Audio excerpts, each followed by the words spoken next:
சினிமாவில் எப்படியாவது கஷ்டப்பட்டு வெற்றி அடையணும்னு இருந்த ஒரு சாதாரண அசிஸ்டன்ட் டைரக்டருக்கு பிறந்த ஒரு பிள்ளையா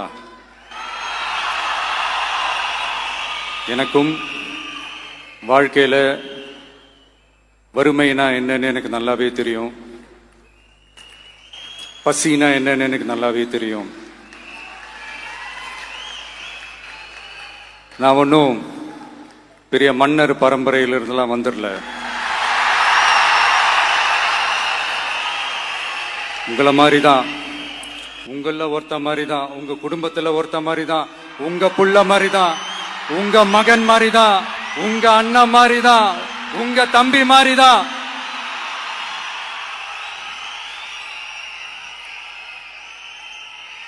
அப்படிதான் நான் உணர்றேன்.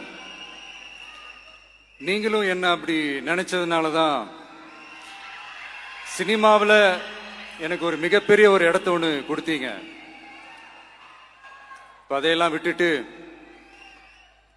உங்களுக்காக நன்றி கடன் செலுத்துறதுக்காக அரசியலுக்கு வந்த உங்க விஜய, இந்த விஜய, நீ வா விஜய், நாங்களா இருக்கோம், பாத்துக்கிறோம். விஜய் தம்பி நீ வா, நாங்க இருக்கோம். விஜி தம்பி நீ வா, நாங்க இருக்கோம்.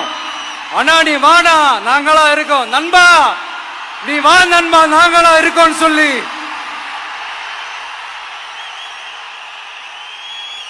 அவ்வளவு அன்பா, அவ்வளவு உறவா என்ன ஏத்துக்கிட்டீங்க. இந்த நேரத்தில் இதை நான் சொல்லணும். இந்த டிராவல்ல, இந்த ப்ராசஸ்ல எனக்கு எவ்வளவோ கஷ்டங்கள், எனக்கு எவ்வளவோ இந்த அவமானப்படுத்தினதெல்லாம் ஒரு பக்கம் இருந்தாலும், எனக்காக கூட நின்ன உங்களுக்கும் அதே மாதிரி கஷ்டங்கள், அதே மாதிரி அவமானங்கள், அதையெல்லாம் நீங்க பெருசா எடுத்துக்காம, அதையெல்லாம் நீங்க பொருட்டாவே எடுத்துக்காம, என்னோட வலிகளை, என்னோட வேதனைகளை உங்களோட தான் நினைச்சு என் கூடவே நின்னு இன்னைக்கு சி ஜோசப் விஜய் எனும் நான்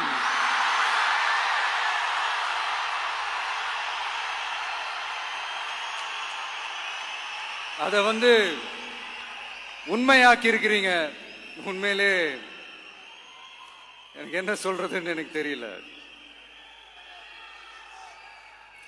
என்னுடைய உறவுகளே, என்னுடைய சொந்தங்களே, நான் ஒன்னும் தேவ தூதன்லாம் கிடையாது. நானும் ஒரு இயல்பான ஒரு வாழ்க்கை வாழ்ற ஒரு சாதாரணமான மனுஷன்தான். நான் முன்னாடியே சொன்ன மாதிரி அது செய்வேன் இது செய்வேன்னு பொய்யான வாக்குறுதிகள்லாம் கொடுத்தவங்கள நான் ஏமாத்த மாட்டேன். எது சாத்தியமோ அது மட்டும்தான் நான் செய்வேன். இம்மிடியட்டா உங்க மனசுல ஒரு கேள்வி ஒண்ணு வரலாம், அப்ப சாத்தியம் இல்லாததை செய்ய மாட்டாங்களா, செய்ய முடியாதா அப்படின்ற ஒரு கேள்வி ஒண்ணு வரலாம். இத்தனை கோடி மக்கள் என் கூட இருக்கும் போது எது வந்தாலும் பாத்துக்கலாம், என்ன வந்தாலும் பாத்துக்கலாம் அப்படின்ற அந்த கான்பிடன்ஸ் என் மனசுல இருக்கு. இன்னொரு விஷயமும் நான் இங்க சொல்லணும். இன்னைக்கு நம்ம தமிழ்நாடு கவர்மெண்ட் இருக்கிற அந்த நிலைமையை பத்தி நான் உங்ககிட்ட நான் சொல்லணும். கிட்டத்தட்ட 10 லட்சம் கோடிக்கு மேல கடன் வாங்கி வச்சுட்டு போயிருக்கிற இன்னைக்கு அந்த தமிழ்நாடு அரசு இருக்கிறப்போ, கஜானாவை சுத்தமா தொடச்சி வலிச்சு வச்சுட்டு போயிருக்கிறப்போ, தூக்க முடியாத சுமையை ஏத்தி வச்சுட்டு போயிருக்கிறப்போ,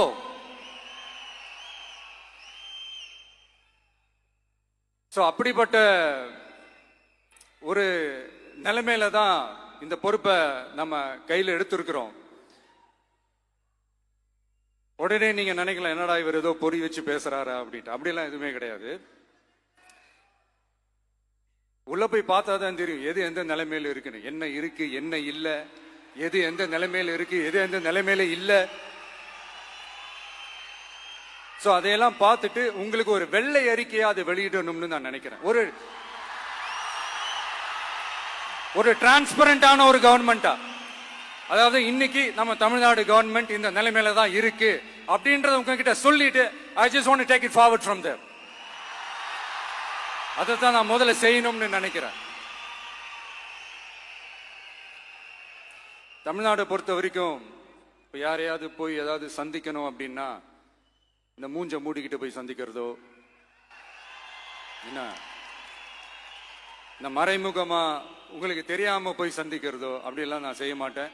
எதுவா இருந்தாலும் வெளிப்படையாக ஒளிவு மறைவு இல்லாம தான் நான் செய்வேன். இவ்வளவு பெரிய ஒரு பொறுப்பை என் கையில கொடுத்துருக்கிறீங்க. அதே நேரத்தில் எனக்கு கொஞ்சம் அவகாசமும் நீங்க கொடுக்கணும்னு நான் ரிக்வெஸ்ட் பண்ணி கேட்டுக்கிறேன். நான் சொன்னதையெல்லாம் படிப்படியா நிறைவேற்ற நான் ட்ரை பண்ணுவேன், நிறைவேற்றுவேன். அதே நேரத்தில் எனக்கு கொஞ்சம் அவகாசம் கொடுத்தீங்கன்னா எனக்கு கொஞ்சம் உதவியாகவும் ஒத்துழைப்பாகவும் இருக்கும். இது உங்களுடைய ஆட்சி. பெண்கள் பாதுகாப்பை ரொம்ப ஸ்ட்ரிக்டா வச்சிருப்பேன். போதைப் பொருள் கலாச்சாரம் அதை கண்ட்ரோல் பண்றதுக்கு என்னென்ன ஸ்டெப்ஸ் எடுக்கணும், என்னென்ன முயற்சிகள் எடுக்கணும், இன்னிலிருந்து அதை நான் எடுப்பேன். நம்ம பசங்களை அதுல இருந்து காப்பாற்ற வேண்டியது நம்ம அரசனுடைய பொறுப்பு. அதே மாதிரி சட்டம் ஒழுங்கு எல்லாருக்குமான பாதுகாப்பை நான் உறுதிப்படுத்துவேன். என்ன அவமானப்படுத்துறவங்களாகவே இருந்தாலும், என்ன கஷ்டப்படுத்துறவங்களாகவே இருந்தாலும் அவங்களும் என் மக்கள் தானே. நண்பர்களாக இருந்தாலும் எதிரிகளாக இருந்தாலும் 8 கோடி மக்களும் என் மக்கள் தானே.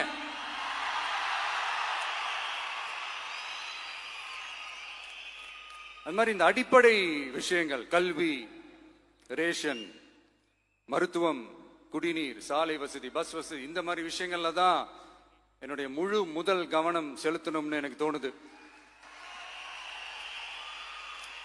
நான் முன்னாடியே சொன்ன மாதிரி மக்கள் பணத்துல இருந்து ஒரு பைசா கூட நான் தொட மாட்டேன். எனக்கு அது அவசியமும் இல்லை. அது உங்களுக்கு நல்லாவே தெரியும். இந்த விஜய் தப்பு பண்ண மாட்டான், தப்பு பண்ணவும் விட மாட்டான். அது யாராக இருந்தாலும் சரி, என்னோட கவர்மெண்ட்ல என் கூடவே இருக்கிறவங்களாகவும் சரி விட மாட்டான். சப்போஸ் யாருக்காவது அப்படி ஒரு எண்ணம் மனசுல இருந்துச்சுன்னா, நம்ம ஜெயிச்சுட்டோம், ஒரு ஆட்டம் ஆடி பார்க்கலாம் அப்படின்ற எண்ணம் யாருக்காவது இருந்துச்சுன்னா இப்பவே இந்த நிமிஷமே அதை எரேஸ் பண்ணிருங்க.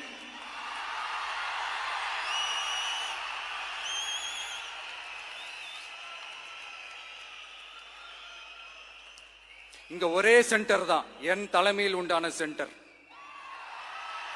இந்த பக்கம் ஒரு சென்டர், இந்த பக்கம் ஒரு பவர் சென்டர், அங்க ஒரு பவர் சென்டர், அதெல்லாம் கிடையவே கிடையாது. இப்பவே சொல்லிடுறேன். பெண்கள், இளைஞர்கள், விவசாயிகள், அரசு ஊழியர்கள், ஆசிரியர்கள், உழைக்கிற மக்கள், மீனவர்கள் எல்லாருமே நம்ம டிவிக்கு அரசுல நல்லா இருப்போம், நல்லா இருப்போம், நல்லா இருப்போம். பிறப்புக்கும் எல்லா உயிர்க்கும் அப்படின்றத நம்ம சமரசம் இல்லாத அடிப்படை கோட்பாடு. சிறுபான்மை சகோதரர்களே, உங்களுக்காக நம்ம டிவிக்கு அரசு கூடவே நிற்கும். உங்களுக்கு அதுல எந்த விதமான சந்தேகமும் வேணாம். இந்து, முஸ்லிம், கிறிஸ்தவர்களுக்கான முகம்தான் இந்த விஜயனுடைய முகம். அதுல 100% நீங்க இந்த விஜயை நம்பலாம். இப்படி ஒரு சூழலை ஏற்படுத்தி கொடுத்த தமிழ்நாட்டு மக்கள், ஒட்டுமொத்த மக்கள், உங்கள் அனைவருக்கும் இந்த நேரத்தில் என்னுடைய நன்றியை தெரிவிச்சு, இன்னொருத்தவங்களுக்கு முக்கியமா நான் நன்றி சொல்லணும். அது இந்த விஜய் மாமாவோட குட்டி நண்பா, நண்பி.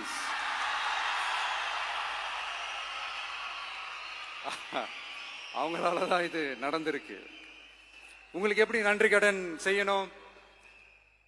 உங்களுக்காக உங்க ஃபியூச்சரை மைண்ட்ல வச்சுக்கிட்டு எல்லா நல்ல விஷயங்களையும் உங்களுக்காக இந்த விஜய் மாமா செஞ்சு கொடுப்பான்.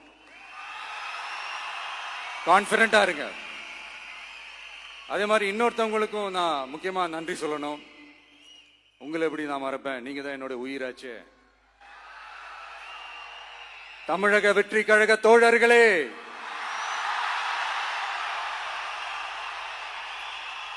உண்மையில சொல்லணும்னா நீங்க இல்லைன்னா எதுவுமே இல்லை. என்னோட கழக தோழர்களுக்கும், கழக நிர்வாகிகளுக்கும், வாக்கு சாவடி முகவர்களுக்கும், மை டியர் வர்ச்சுவல் வாரியர்ஸ், உங்கள் அனைவருக்கும் கோடான கோடி நன்றிகள். வாங்க எல்லாருமா சேர்ந்து ஒரு ஃப்ரெஷ் கவர்னன்ஸ், ஒரு நியூ கவர்னன்ஸ் ஒன்று கொடுப்போம். This is a new beginning.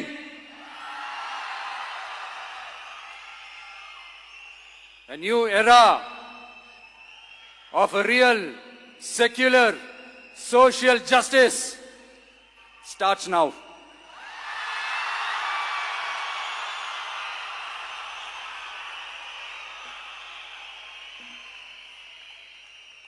மக்கள் நலன்களை மட்டுமே லட்சியமாக கொண்ட நமது அரசுக்கு பக்கபலமாக நின்று ஆதரவை வழங்கியுள்ள